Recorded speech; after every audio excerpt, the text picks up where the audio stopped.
you have increasingly chosen to focus front and center on an anti-American message. It was there in the response to Salman Taseer. It was there when the killing of bin Laden was announced. Your first reaction, you said, was to feel anger and humiliation on the news that bin Laden was dead. Explain that. Stephen, how would you feel if someone, your ally, comes from across the border and kills someone in your own country? And here you are, giving immense sacrifices for that neighbor or for that country. Pakistan has lost 35,000 people dead, $70 billion lost to the economy.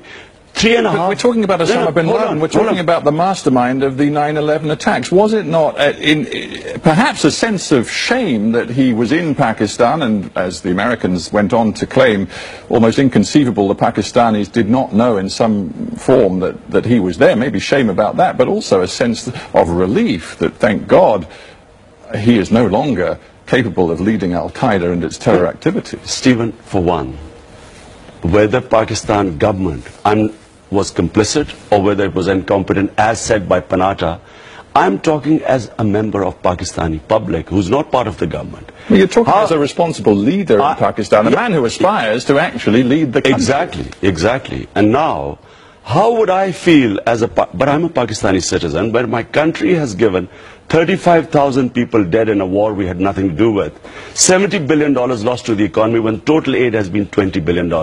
How would I feel that my ally, who we are fighting for, does not trust us, instead comes and conduct the operation itself? How does it help? Should they not have told our government? If it's either it's an ally or it's not an ally. How does it help in terms of the future stability of Pakistan for you to tell the Americans that you want to see them completely out of your country in terms of intelligence cooperation, in terms of their anti-terror activities in Pakistan? You want to cut all ties, and you believe that will lead to greater stability, when the Americans are alleging right now that the ISI, the Pakistani intelligence agency, is actively helping the Haqqani network and other militants do their deeds inside Afghanistan? First of all, if this myth being spun that 4,000 or 5,000 Haqqani Taliban is the reason why the US is not succeeding in Afghanistan. 140,000 US soldiers in Afghanistan, greatest military machine in history, is not succeeding because of these 4,000 or 5,000 fighters that are supposed to be holed up in North Waziristan.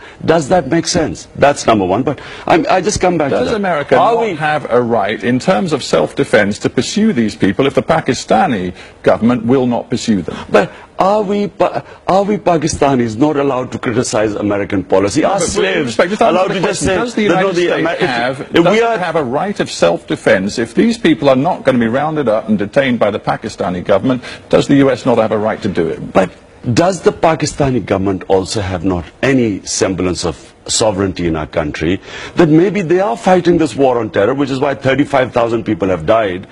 Can they not fight it their own way? Now, their own way brings us back to the quote from David Cameron of last year. Consistently, the Pakistani has looked both ways, he said, on the issue of terrorism. God, if I was the Prime Minister of Pakistan, I would have immediately told them that, look, we will fight this war our own way. We don't want any interference. We don't want your money. We don't want your aid.